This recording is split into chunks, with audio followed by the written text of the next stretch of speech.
thank you for having us. So, wanna make sure to start with a brief introduction. If you guys can give us a brief introduction about yourself, and then we have also an icebreaker question. If you can describe the current state of the industry in one word or two, and why. Thank you. So I'm Steve DeMain from Locality. I oversee our sales team. We work with advertisers to develop local video solutions, which you probably could get the local from the name. We develop local video advertising solutions for advertisers. We represent over 300 broadcast stations exclusively and hundreds of different streaming apps. Two words, I would say, a lot of change. A lot of change. How you doing? My name's Ed Leahy. I'm the head of sales at PCH Media. PCH is short for Publishers Clearinghouse. You guys probably know us as the Sweepstakes brand. We have a really interesting business that I'm learning as every day goes by. I've been here for 5 months. Before that, I was at a company called DeMain for about 8 years. So I've been working with data, third-party data for a long time now, or first-party data within Publishers Clearinghouse, but it's a really interesting place learning about the journey of our users and all the different types of properties that we have, because we are a data provider, but also a publisher, because they have to have somewhere to go to enter in those sweepstakes, and then how they interact with us to enter into those sweepstakes. There's a lot there, a lot of fun stuff. How would I describe the industry? I'd say in 2 words, it's perpetually chaotic. There's just so much happening that some of it's in our control, some of it is not in our control. I mean, you think about the deprecation of a third-party cookie, you think about walled gardens building their walls higher, you think about them saying that they care about privacy, which is very debatable. You think about layoffs, and then you think about things that are out of our control, which is inflation. There's just so much going on, so many new products coming about. I feel like the ad tech industry is always chaotic, but it's enjoyable, and so I feel like that's why we're all here, right? I do enjoy it, maybe. My name is Bryan McGuirk. I can categorically say I enjoy it. It's a pleasure to be here. Thank you, Tony, and thank you to Brand Innovators for hosting us today. These are just really insightful sessions where I feel like I walk away with much more than I bring, so it's just a real treat. I'm the Chief Revenue Officer of a company called Stingray Advertising. For those who don't know Stingray, we're a global media company focused on audio, headquartered out of Montreal, Canada. In the US, our biggest business and fastest growing business is in-store media. Today, we represent over 21,000 stores, including brands like Kroger, very local to Ohio at least, Ahold, we've got Albertsons nationally, we've got all of CVS, and many, many more. So we're very much kind of bringing the war back to the store is a way to put it. And I would say that my 3-word trend is sort of rediscovering the store. After some time away with COVID and a lot of digital discovery that had gone on with brands, many of our customers are reinvesting that whole trend toward retail media networks. We're partnered with many of them. We represent a lot of the biggest ones, at least in the audio piece. So we've seen just tremendous growth and a lot of focus in catching shoppers where it matters most. So thank you. Absolutely, thank you so much. So we heard the words ever-changing, chaotic, and rediscovery. So we do know that in this fast-moving media landscape today, it's changing so fast. It is very important for brand marketers to stay connected with the consumers, because consumers are demanding personalization. And we heard Michelle and her team, Jimmy, talk about retail media. We have new technology, we have AI. There's so many things going on right now in the industry. In your mind, what is one trend that brand marketers should keep in mind for the second half of 24 and beyond? One of the things that we see a lot right now, just around creative optimization, specifically related to us at Local, is there's a lot of technology that's going to continue to evolve, particularly with video creation.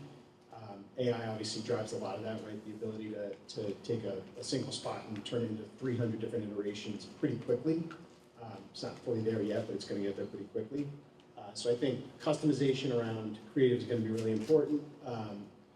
You see a lot of that already in the social space. It seems to have already sort of happened there.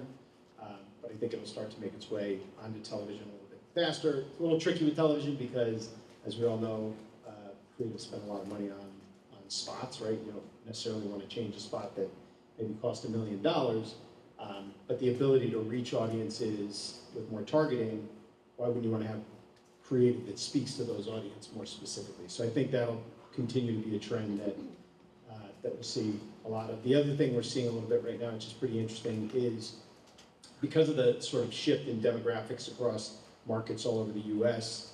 with the throughout COVID, there's a lot more emphasis right now on figuring out how to speak to different markets, specifically on top of maybe a national advertising campaign. So we have a lot of advertisers come to us with that are running national campaigns that maybe are struggling in 6 or 12 or 25 markets, and then we help address that through insights. And I think the sort of shift of how just how consumers have sort of moved around the U.S. over the past couple of years is paying attention to that is going to be sort of a recurring theme that I think we'll see throughout the year as well. Yeah, I think my trend would be to continue to build your first-party data. I mentioned my 2 words were perpetually chaotic, and I think that's going to continue. And so there's a lot of things that are happening, outside of your walls, but what you can control within your walls is going to just make you more powerful, right? And so, if you can continue to, connect with your users, build your user group, whether you have it, internally in, a data lake, or whether you have a DMP or a clean room or whatever, but as long as you continue to build your file, your users, you're much more powerful in the long run because you don't have to rely on anybody else externally. You don't have to care so much about what's going on with Google and what's going on, with different laws and regulations that are happening. And then once you have those users, then you can start to enrich them. You can work with partners to enrich them. You can extend them. You can work with other partners to extend them. But the tranche of data that you have internally is a core asset that I think is irreplaceable. I think a parallel trend to the increase in data access and building first-party data is the increase in programmatic advertising available in stores. Over the past 6 months, we've brought one of our chains nationally fully programmatic, which means that you can easily buy it on the trade desk just like you buy CTV today. You can have data-driven campaigns, targeted campaigns, and get the rich data that you're used to on the feedback loop. We're a fully digital network, but we've never had some of that real-time data access. And all of these improvements and really just rolling out programmatic capability has made that possible. So, and really that extra data, someone was talking about weather. One of our hair care clients wanted to sort of signal when they go on air based on weather, and we can do that. So there's a lot of things that all of a sudden get unlocked with this new capability that we're very excited about. This is awesome. As we all know, first-party data is really key for us to, target our consumers and, make sure that we reach them in a very personalized way. So let's flip the question a little bit more. Let's talk about one trend that you consider that is overhyped. I struggled with this when you sent this the other day. Somebody mentioned earlier that trends are very short-lived these days, right? They're 2-3 months versus, probably was a little bit longer years ago. I think one of the things that we see pretty often is programmatic obviously is massive. It continues to be, it's going to continue to grow. There's a lot of challenges with programmatic when it comes to local, because local, I don't know if anybody deals with local. Local is very complicated. This is my first year in local, by the way. Spent my whole career in national, and banged my head against the wall a little bit. But it's fun. But there's a lot of, it's complicated, right? There's a lot of different markets that are a lot smaller. And so I think the rise to programmatic is probably moving faster than it can for certain businesses. So that's one of the things that I think is, I don't know if that necessarily answers it, but the trend question, but it's a challenge when it comes to a trend, just how fast programmatic is moving, and then when it comes to local, it's still pretty complicated.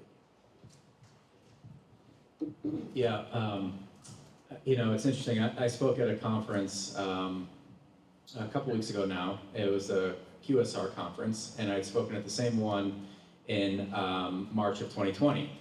And the same themes were happening in March of 2020 that were happening in, May of 2024. So 4 years went by and we were talking about the exact same things. No one had figured them out. The biggest one, I think, was the deprecation of the third-party cookie. What's everybody gonna do? How are you prepared? What's gonna happen when Google shuts it off? I think it's so overhyped, the date specifically. I think that no one should worry about it. No one should care about it, and you should just do your thing and do what works for you. Truthfully, if it's cookies right now, then stay on the cookie train because it's probably going to be a while before it changes,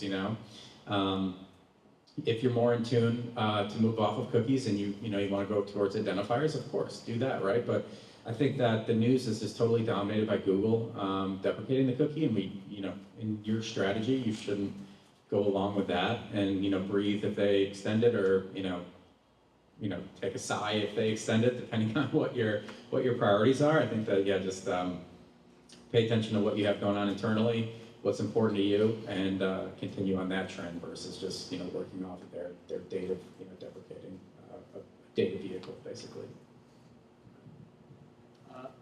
One thing about Stingray is we're on a lot of different platforms. We're a large radio station company, but we are on connected TV. We have more than 20 channels on everything from Roku to Samsung to Vizio, and we were just talking about Vizio a few minutes ago. All of those are really, today and future platforms. One platform we were talking about 3 years ago that I'm not seeing happening is the metaverse. I have 2 sets of VR goggles in my office. I wore them at times. They're collecting dust at the moment. So I felt like that was a big deal, and I spent money on it, and it's not a big deal for me. Yeah, those are really great topics. Raise your hand who has an avatar, who was all into the metaverse. One topic that we haven't talked about, and it would be a marketing meeting without us talking about it, is AI. How is your company using AI today, and what are the benefits for your partners? So there's a couple things we use it for right now. One, I mentioned around creative optimization and just creative development, right? The ability to take smaller advertisers that maybe don't have budgets for video creative, and we help produce that creative pretty quickly for them. The other side really is workflow. There's a lot of automation that's going to come out of AI, which is scary in a lot of ways because it does impact people's jobs, but it's also going to make things a lot more efficient, allow us to move a lot faster, all the way from planning a campaign through reporting. A lot of that will get automated for specifically for what we're doing right now. So that benefit gets passed back to the client because we'll be able to move a lot faster in getting plans back and reporting back, and so that's a big benefit, I think, from the client perspective. Yeah, I don't think we're using too much AI, to be honest with you. I mentioned, we have a really interesting business model. Publishers Clearinghouse, people come to us to win prizes, right? So they voluntarily give us information on where they live, obviously, because we have to be able to find them. They have to be a real person. They have to, be registered. They have to opt in. So we get those attributes from them. But our sweepstakes work off a token model, right? So the more tokens you have, the more sweepstakes you can enter, or the more entries you can put into one sweepstakes, or alternatively, you can go to our redemption center and pick up a gift card, to a QSR restaurant or big box store or whatever. So they're voluntarily giving us information based on our surveys department saying, if you want to earn more tokens, answer some questions for us, so we can enrich those users, right? And so, from a data collection standpoint, there's not much there because it's all voluntarily coming to us, but we are starting to explore it a little bit in terms of, being able to bucket them in different segments based on things that they have purchased or have done, right? So, what's a good example? Scott's Miracle Grows up here, right? So if we have data on someone that they have bought or purchased Scott's Miracle Grow a few times, maybe we can assume that they're a homeowner, right? If we have the same data that shows that they buy it in bulk, then that's going to take them out of that homeowner segment and maybe put them into a job title landscaper segment, right? Now that's a hypothetical example. I don't think that's happening right now, but that's something that we're looking at to try to better help our user set fall into different categories, and at the end, better help advertisers target the right people using our data. Tony, I'm glad you asked. Our company is using AI in almost everything we do right now. It's unusual. The Stingray really jumped into it. We have our own AI engine called Sonata. It's a combination of ChatGPT-4, Bard, and some other tech, but it's all behind our firewall. So it's safe, and our employees are all encouraged to use it. We have about 1,000 employees globally, and we haven't grown that number for a couple of years because of AI. And we're doing everything from RFPs to actually producing fast channels today using AI. And script writing, we do it in our ads today. And basically I've told my team in sales that you've got the best college intern going, and it's called Sonata. So basically use Sonata in ways that you would, if you talk to it like you talk to an intern, it gives you really good answers. And I just thought I'd test it. So I asked Sonata, how is Bob Evans innovating its reach with consumers? I thought, what the hell? So it said, Bob Evans is innovating in several ways to reach consumers in 2024. Number one, new farmhouse favorites, convenience, variety. I'm not going to read all the detail of this, but new packaging technology that whistles when it's ready. Innovative packaging, the quality retention, convenience and wholesomeness, ease of preparation, health focus, diversity inclusion, workplace culture, community giving and philanthropy, military support, family support. These are stories I didn't know before Sonata told me. So anyway, the point is this is very utilitarian, very helpful in our business, and we use it all the time. I will have to say it's a little bit kind of creepy as well. Yeah, we know everything about AI, especially when it comes to the personalization. We need to make sure that our content is updated out there, so that's how the AI gather all that information, right? So we talk a lot today about personalization, we talk about AI, we talk about, how are you guys describing the industry today? Are there any other trends or predictions that we didn't talk about today that brand marketers should be on the lookout for? I think the creator space is fascinating, right? It just continues to grow. I think there was this, explosion of sort of massive creators for a long time, and now there's the same things happening with micro-influencers, where, almost everybody's becoming some sort of a brand of their own. I think we're starting to see that a little bit trickle into creative, using, sort of micro-local influencers in creative campaigns, which is pretty cool. But I think the creator space in general is just going to continue to grow and change in different ways. And again, I think the fact that, most of us, even on LinkedIn, right, and to some extent you become a creator on LinkedIn, and that platform is even starting to grow with more video. And so I think the sort of use of being able to push out messaging on multiple platforms so quickly is just pretty fascinating to see how it continues to grow. Yeah, this is the one where I struggle a little bit. I think that, going back to my chaotic theme, I think that the trend is going to continue to be chaotic, and there's just going to be things that are going to happen that, we have no idea, and all of a sudden it's going to happen, like maybe, another candidate comes in and wins the nomination and wins the presidency, right? Like something that, right now it doesn't look like it's probably going to happen, but could happen, right? Like another, knock on wood, another pandemic, right? Like there's just things that might happen that we'll never know. I don't know, I wasn't really able to pick out one that I thought would, but I think I just would, lean on my perpetually chaotic theme of just be ready for everything, and that's why, I think it's incredibly important to, have your assets in your house, right? Start with your own first-party data and be safe in that sense, so that you can build, upon your products from there. Yep. Tony, I think maybe at lunch I discovered something that changed my answer here. I would say that I see a trend coming, which is kind of old media meets new media in the store. And there's a bunch of vendors here that are doing interesting things that have sparked ideas. And we have our own innovation team within Stingray that have our intellectual property. And I think there's an A plus B here that could make some interesting things, whether it's signaling an offer into an app on a store, with your store partners. It could be, in fact, giving a special offer to consumers. It could be changing out your offer every week on using AI on our creative, so you can actually reach consumers in a more personal and real-time way.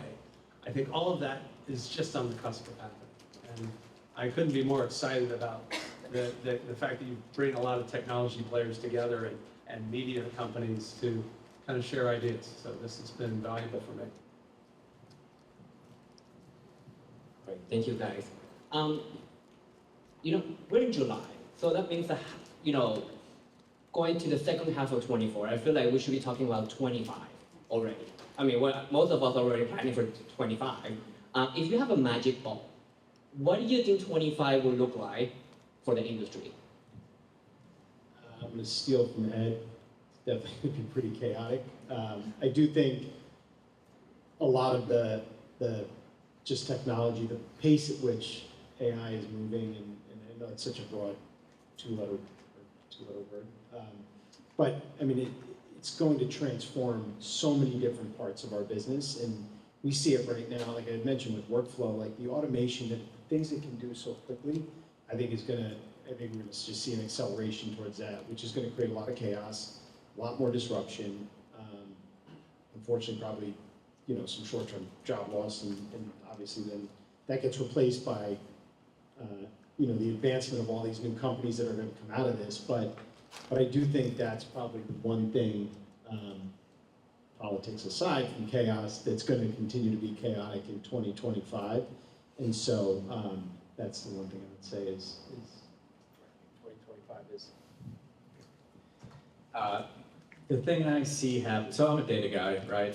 So I pay attention a lot to, UID2, ID5, ramp ID, what's going to replace the cookie, all of that, right? And so I thought, up until, it's still today, it's very fragmented, right? We don't, everybody had used a cookie or a mobile ID, and, there wasn't really a quote-unquote owner on it. And so it was very easy for you to use anywhere, right? And now, all of a sudden you have these IDs that you can't use in certain ecosystems, or they're not the same when you transfer them from different platform and whatnot. And so I think that 2025 is going to be the year, and I'm hoping, where ad tech companies finally band together and say, for the common good of advertising and for advertisers out there, we have to come up with one vehicle to deliver data on that we can all agree on, that works anywhere and everywhere, and it's free and interoperable no matter where you go.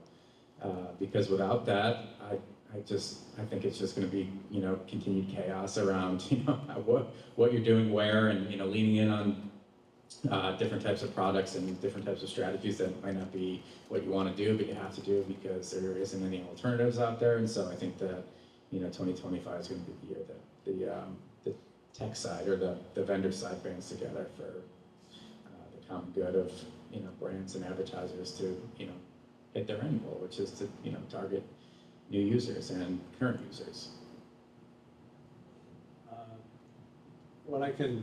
My guess is that 25 is more a year of value, that there's been a lot of downshifting consumer behavior in terms of just trying to save money for their households, and I think it bodes well for Bob Evans and a lot of brands that are out there creating value, looking at ways to bring that value to consumers.